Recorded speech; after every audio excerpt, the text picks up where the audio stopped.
Good morning mga kalab spells. Gusto mo ba na magsisi siya at pagbayaran niya lahat ng sakit na ginawa niya sa'yo nung iniwan ka niya? Pwes gawin mo ang ritual na to.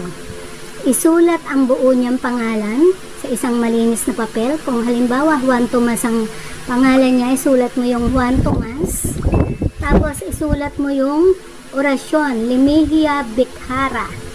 Tapos yung kahilingan, pagsisisihan mo na iniwan mo ko at sinaktan. So, kaliman mo na, pagsisisihan mo na sinaktan mo ako at iniwan. Kung gusto niyong dugtungan, pwede niyong dugtungan. Or kung may mga gusto kayong idagdag, pwede kayong magdagdag. Halimbawa, pagsisisihan mo na sinaktan mo ako at iniwan. Mag-uumiyak kang babalik sa akin, marirealize mo na mahal mo pala ako at di mo kayang mawala ako sa buhay mo. So, ganon. So, halimbawa na isulat nyo na yan. Pahiran mo ng laway ang pangalan niya 3 times. Ang laway ay mabisa sa mga ritual na ganito para magayuma siya pabalik sa'yo. Yan, 3 times.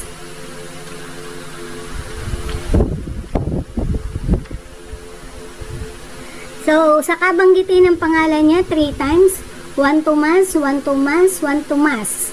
Tapos banggitin ang orasyon 3 times din. Limihia Bikhara, Limihia Bikhara, Limihia Bikhara.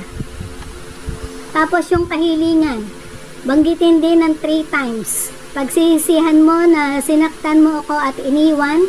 Pagsisisihan mo na sinaktan mo ako at iniwan. Pagsisisihan mo na sinaktan mo ako at iniwan. Hipan ng papel.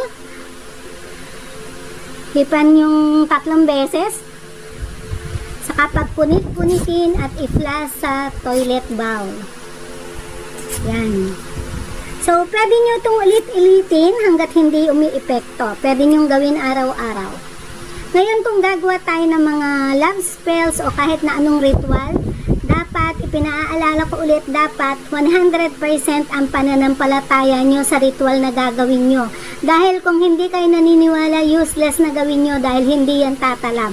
Tumatalab lang ang mga ganitong ritual kung ang gumagawa ay buong puso ang paggawa at 100% ang pananampalataya. Dapat pag ginagawa nyo to, solo lang kayo, walang distraction, buong puso, buong damdamin ang paggawa nyo.